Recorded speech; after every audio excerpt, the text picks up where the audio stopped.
Welcome back, everyone. This is Dethstrok9, and today we have a very, very, very special guest with us. Alrighty, so hello, Dennis. Hey.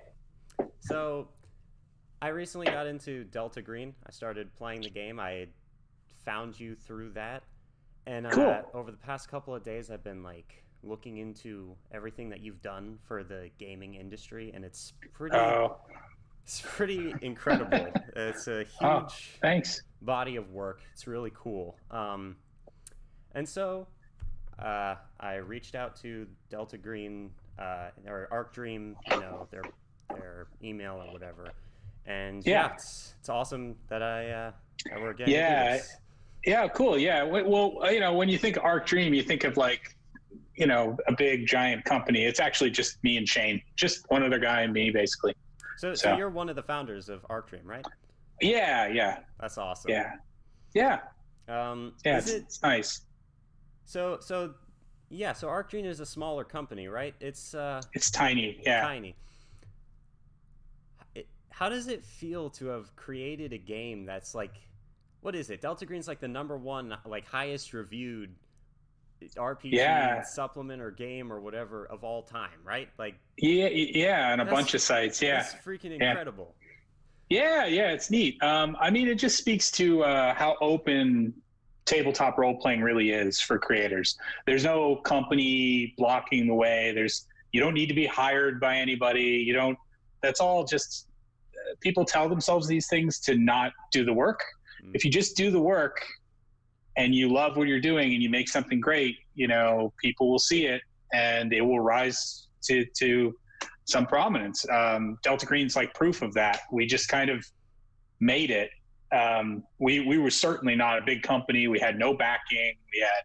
We literally lost money making the original Delta Green And back in the 1990s. Yeah, that was originally a supplement for Call of Cthulhu, right? Before it was Yeah. as a Yeah, totally. Yeah, we John Tynes came up with this general idea for Delta Green, and then me and Scott Clancy and him kind of made it into a big giant book. But he came up with the idea in 92, and we finished the book in 96, I think, maybe 95. It was a lot of work. Back then, making a game book was totally different than now. Now, one person could just sit down and make a game book. Back then, it was years of work. Sure. So I looked you up on Okay. on Wikipedia. And Am I on Wikipedia? Yeah. No, you are. Yeah. God.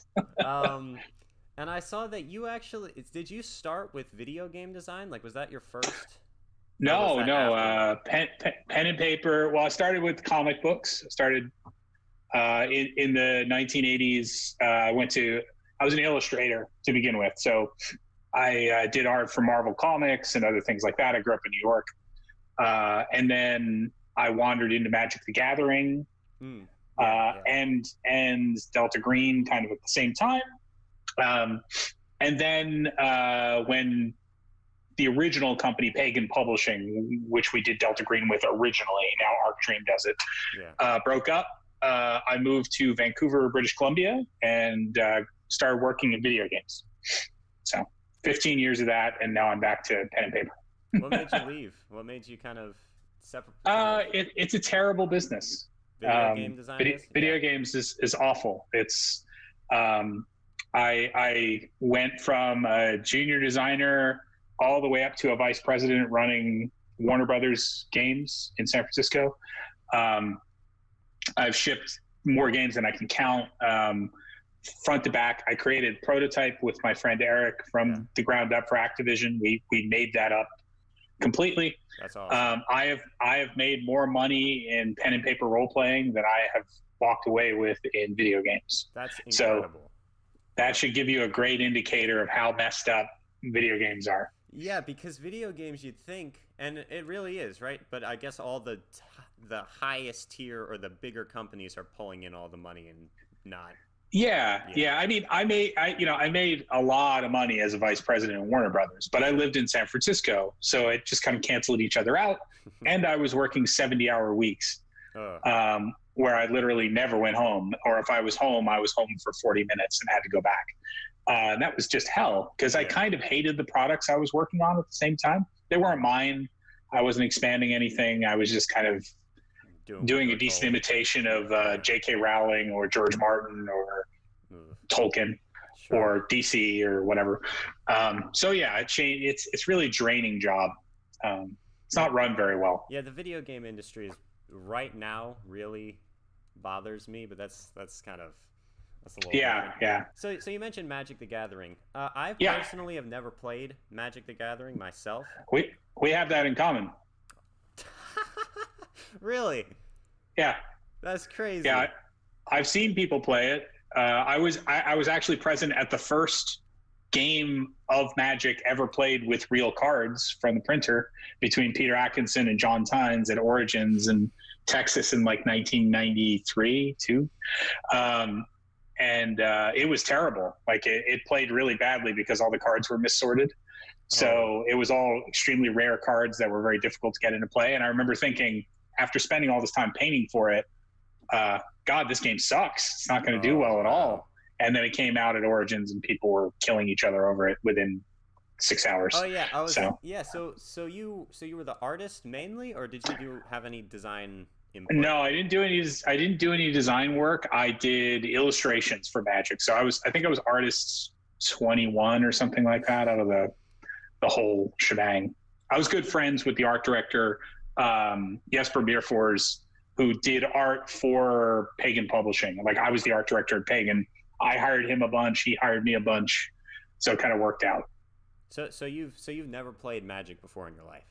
No, I know how it's played, but I've never sat down and played it. Do you think it's gotten better over time? Do you think that maybe like they've refined it a lot? I really have no idea. Okay.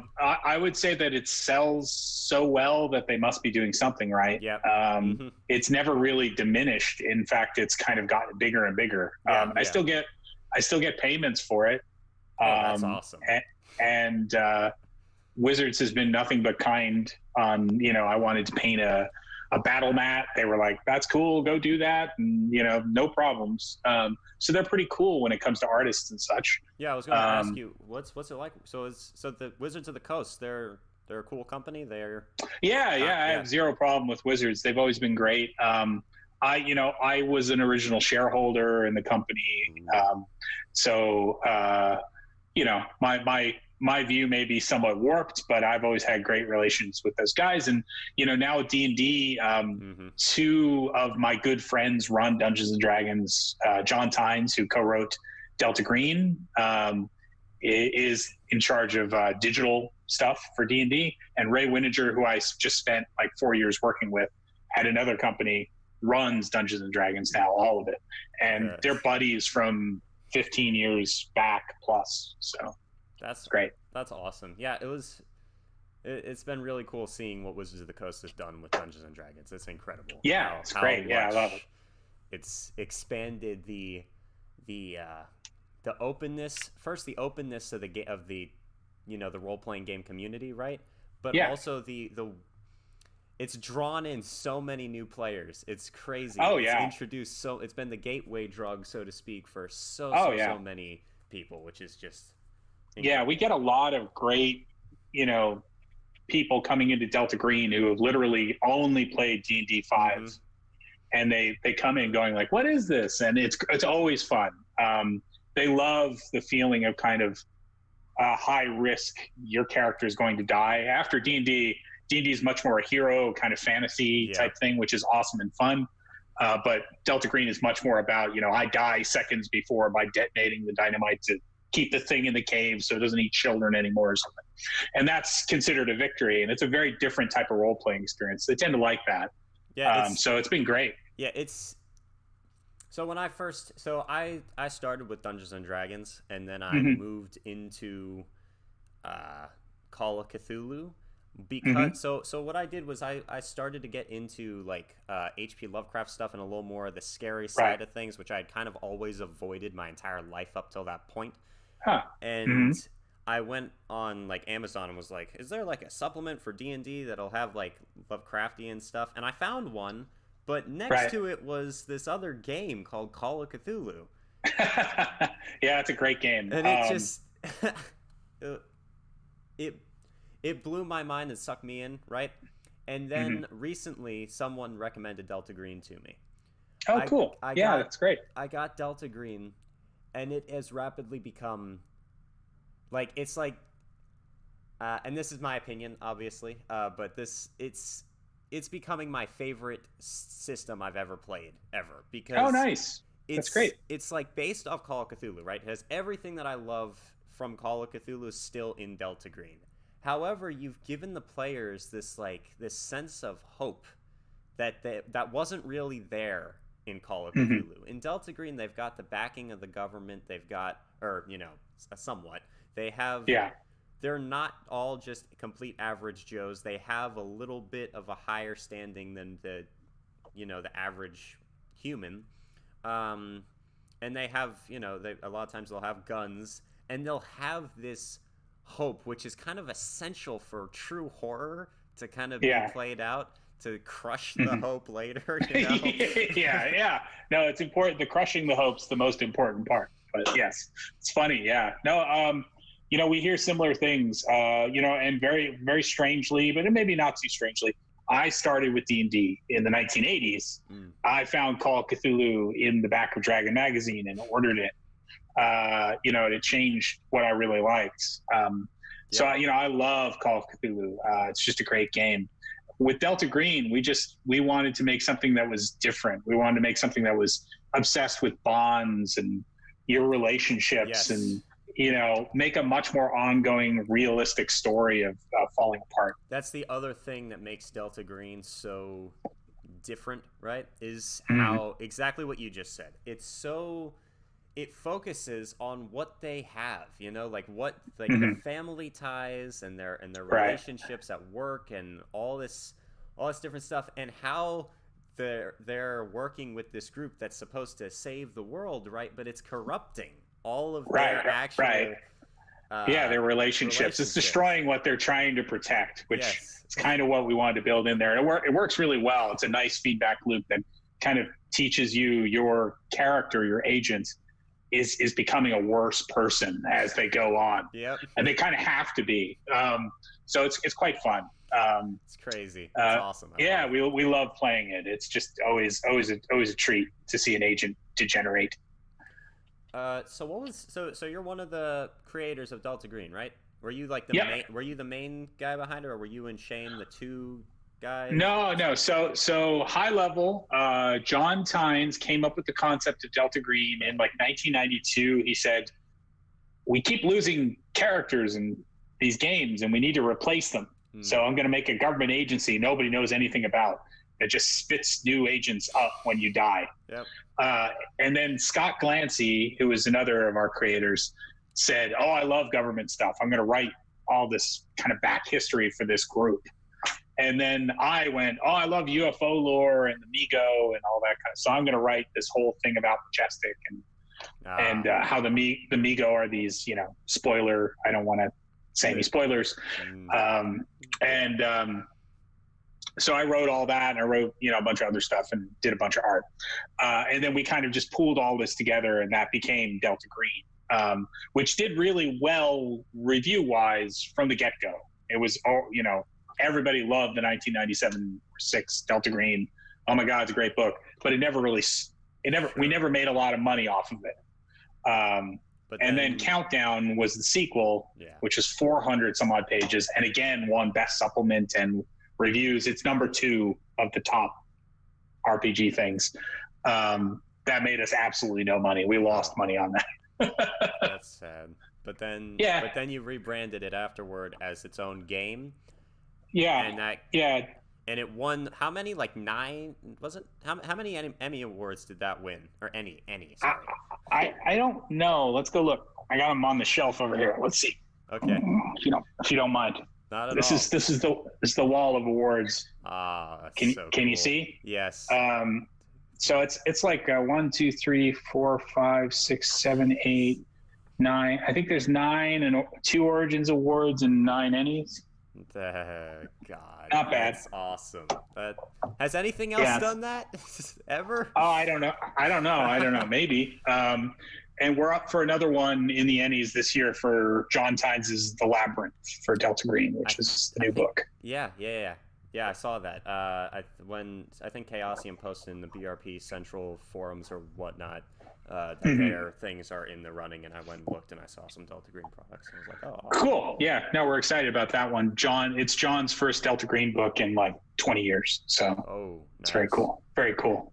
That's awesome. Hopefully I can get my hands on it at some point. Yeah, it's available. Let me see. So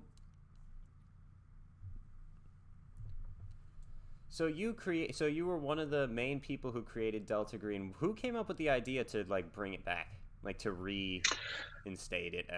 Me and Shane. So Shane joined the Delta Green partnership many years later, although he's been involved with Delta Green for many years in between. He's now kind of an official partner. Me and Shane relaunched Delta Green. We're the guys who got together and said, okay, we're going to make it its own game. We're going to put it up on KickStarter. And we worked really hard to kind of make that happen. And John and Scott Scott wrote a bunch of stuff for the book as well. John was mostly in an editorial capacity for the core books. And, the good news is we all get along great, which is good. But me and Shane did kind of the nasty heavy lifting for this last run. Except for John's new book, The Labyrinth, which John wrote entirely. I did the art for it. So do you consider yourself primarily an illustrator? No. I just make whatever needs to be made, like I can draw and I can write. So you made how much of the artwork in the Delta Green books that I have, which are the core books from the new edition, how much of the art in that did you create? All of it. That's incredible, man. I love the artwork in that. Thanks. It's so evocative, like it. Oh, thanks. Yeah. Sells the game so well. Everything about it. Like there's this one picture on the back of a man like holding a gun to another man's head, right? Right. And the second man has some type of like something running down his face, some ichor or whatever. Yeah. And I was like, this right here encompasses exactly what Delta Green is. It's two agent guys, and this one has to make a moral decision to whether to kill his best friend to stop that's kind of what I wanted. Well, I'm glad it works. Yeah, that's exactly what I was hoping it would convey. You always want to tell a little story with your illustration. You don't want it to just be this. You don't want it to be like, here's the monster 100%. You see what's going on. You want it to be kind of obscure and weird. You want your mind to fill in these gaps. Yeah. So I'm glad it worked out. It works it's very effective. Cool. Yeah, I love it.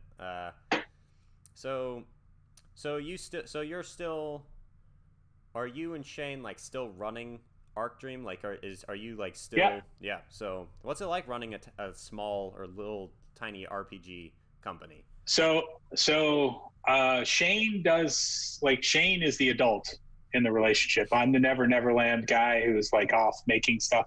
Shane makes great stuff too, but Shane also has to like he's like, Papa. I'm like, Papa, can I go buy this? And he's like, no, we can't do that now. So he's in charge of the day-to-day, the printing, the shipping, and his wonderful wife, Rachel, handles a lot of that too. She'll answer on the forums.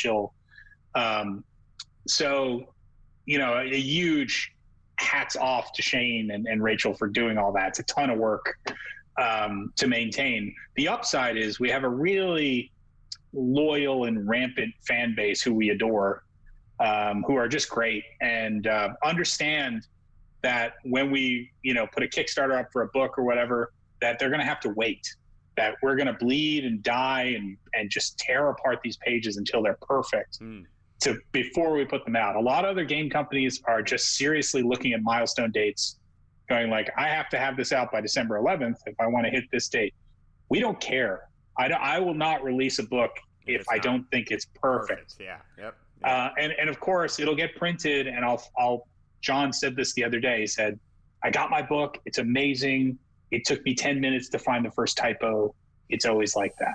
And that's our lives. We're always trying to get to the point where we never find a typo, but it'll never happen. But there's an internal measure for Delta Green that for us is higher than kind of the standard. We will not just kind of release anything for Delta Green. We'll throw it out even if we paid for it if we think it's not up to par. And that's awesome because so I make a lot of videos on Call of Cthulhu, so nothing against Call of Cthulhu. I love Call of Cthulhu. It's one of my favorite games. One of the main problems that I had with those core 7th edition rulebooks was there were probably I don't know how many typos there were, but there were a lot of typos in that book.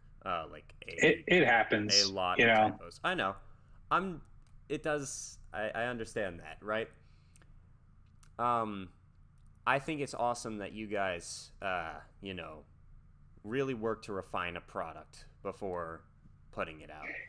And it's got to mean something, Yeah, sure. So with let me think. So you guys make Kickstarters, right? Mm-hmm. Yep. Is that how you fund like everything through Kickstarter? Yeah. I mean, it's literally changed the entire industry, and it's pretty much the only way to do this because here's the problem. Well, I mean, there's several problems now. Well, the biggest problem is in a year, the concept of a bookstore is going to be a deeply fictional concept. Yep. There's going to be about 100 of them, at best. Everything's going to close down, all small retail. Until this thing is completely eradicated, it's just going to keep getting smaller and smaller and smaller. And the way we used to do business, the reason we were penniless was this is how you made a game book. You said, I'm making a game book. You put out an advertisement in a trade magazine, and bookstores ordered it from your distributor. You shipped your books to your distributor. They ship them to the store. They take 30%. They take 30%. And then eventually someone sends a check back. And that's like 8 to 10 months sometimes. And it's a tiny fraction of a fraction. Yeah. So you end up with very little.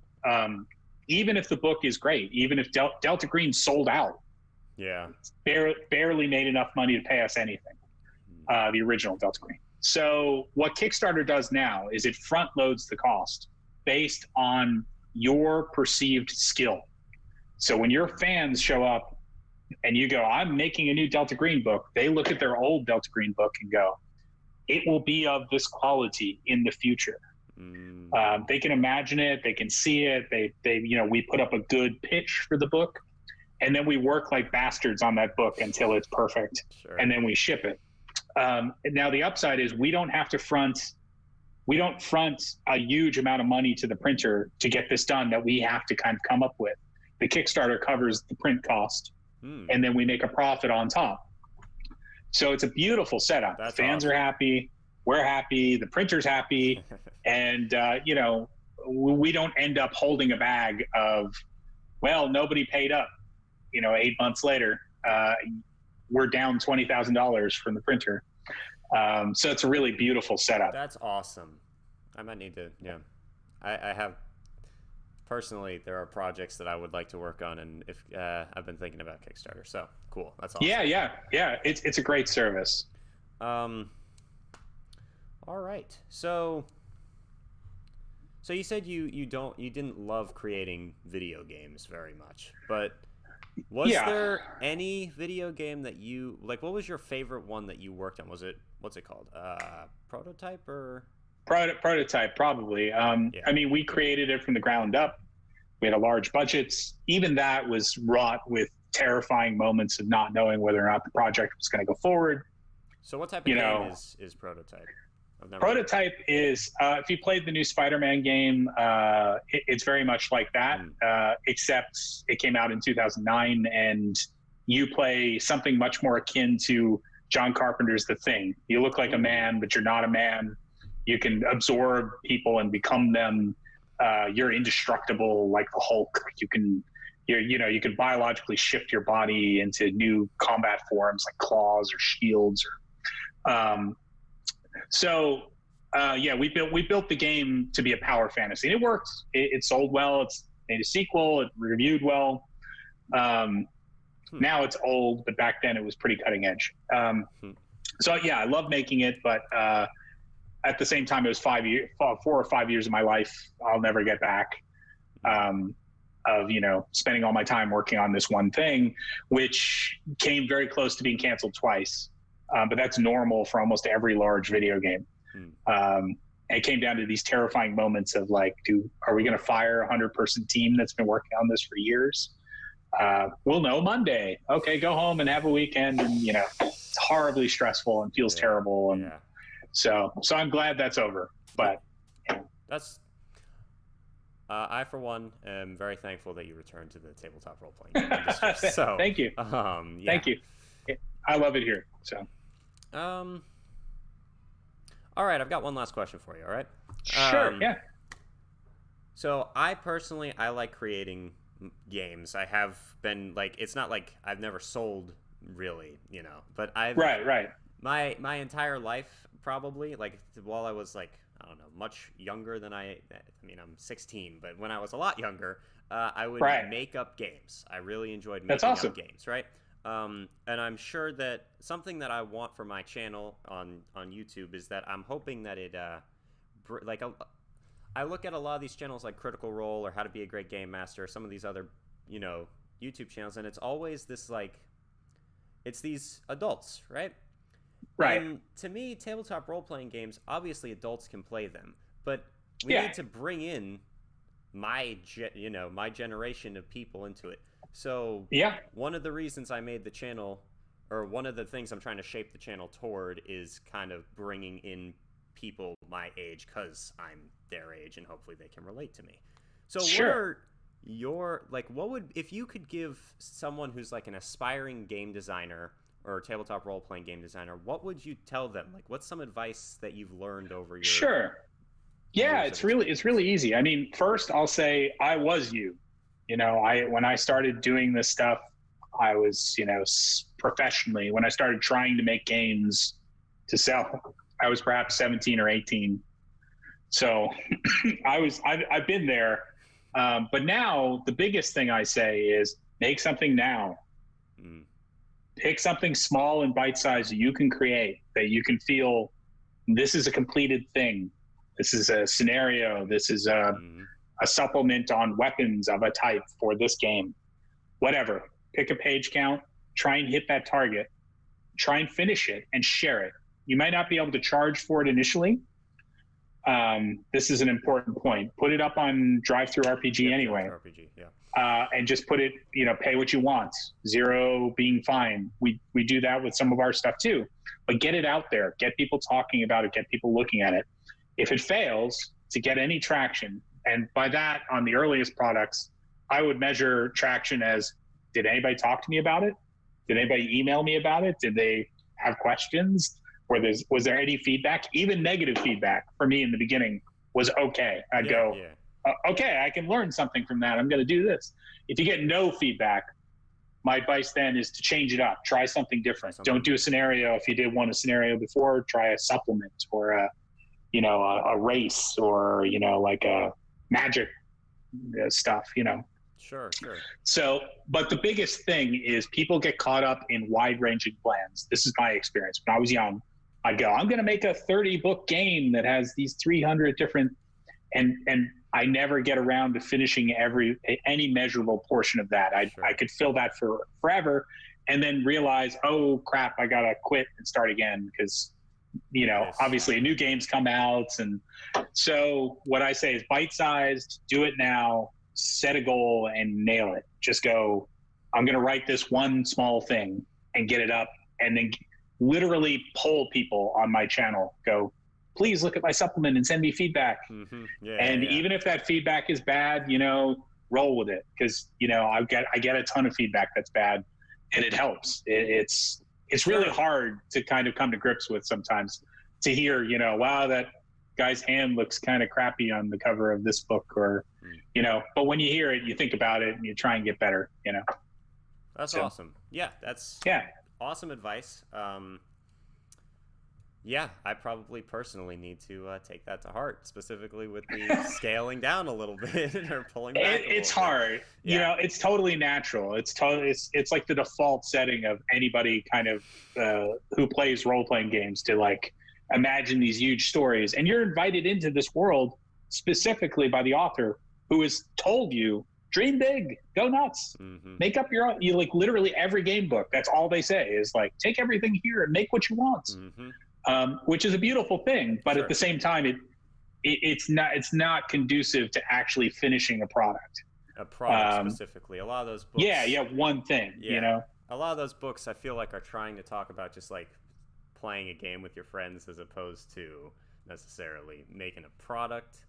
And that's probably where that kind of that's interesting. That's an interesting misconception that someone looking at the Dungeons and Dragons 5th edition book might have, who's thinking to themselves, I want to do something. I want to make a product. Use everything. Okay, cool. right. Yeah. There's a disconnect there, and it's making something. I mean, this is the bigger issue. Making something, anything of any even vague import, is really, really hard. It's just really hard. It's a lot of work. No matter how simple it may seem at first, even a little 16-page booklet can make your life miserable if you're not totally focused on kind of completing that thing. And I will say this: the Delta Green campaign we are wrapping up into layout right now is called Impossible Landscapes, and I wrote it. It's the first campaign for Delta Green.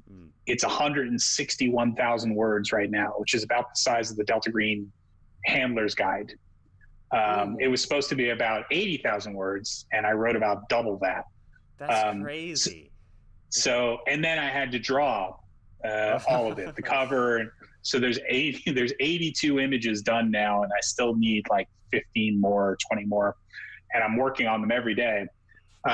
So when you get that small one out of the way, the next advice is to build something a little bit bigger, a little bit more Baroque, a little bit stranger and more experimental next time. And it slowly just creeps up until, like, back in 2000, I looked at a 128-page book and thought, oh my God, that's so much work. No. I wonder if I'll be able to do it. Now I'm like, it's a 360-page book. It's no big deal. I can totally do that. Yeah. So it changes over time. What is bite-sized for you kind of shifts as your creative muscle kind of gets bigger. Of course. So, if you don't exercise that creative muscle, eventually it's going to atrophy. That's why you got to start it and just keep doing stuff. That's great advice. Great advice. Yeah, totally. So. All right. Well, thank you very much for talking with me, Dennis. That was problem. Awesome. Oh, cool. Yeah, it was fun. Yeah, hopefully maybe one day I'll meet you at a convention or something. Yeah, once this is all under control, So yeah, I'd love to anytime. And we have online Gen Con games coming up for Delta Green, a ton of them, so check those out. And also Delta Green The Labyrinth is our latest release, and that's available at arcdream.com. So. Is there any other like social media things for yourself or for ArcDream that you'd want me to like link in the video, or that you'd like? Yeah, my Patreon would be great. So Patreon, I do all my work day to day goes up on Patreon for the people on my Patreon. They can see what I'm painting, what I'm writing. They get early drafts. Like, you can go download Impossible Landscapes, that 161,000 word, in just raw text form right now on my Patreon. Nice. And I put that up because the fans love it, and they also give me great feedback. They go, oh, this kind of sucks, and I like this, and this is spelled wrong, and I'm French, and this isn't how we do that. And that's a ton of help. Like, it's help I couldn't even hire out to get. And these people show up and do great stuff. So. All right. Yeah. So anyone who's watching this, if you enjoyed this and want to support Dennis, or just, go look at the Delta Green stuff, his Patreon will be down in the description, as well as a bunch of other links to various ArcDream related things. And thank you very much for spending some time on here. And yeah, Dethstrok9 out. See you guys soon. Thank you, Dennis.